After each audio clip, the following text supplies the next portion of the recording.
Hello everybody, today in front of me I have this Realme Narzo 50A smartphone, and in this video I would like to show how you can add the separate number row to the keyboard on this device. So as you will see right now, there is no separate number line on top of the character, so in order to enable it, just go to the keyboard settings either directly from the keyboard by tapping on this gear, or I'll show you the alternative way to access them from settings application. Here, look for the system category. At the system menu, go for the languages and input.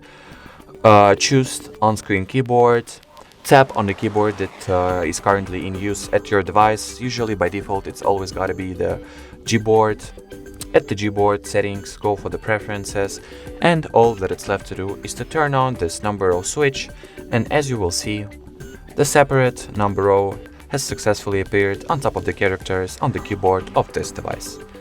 So that was it for this video, guys. Thank you so much for watching. If you found this tutorial helpful, don't forget to leave a like and subscribe to our channel.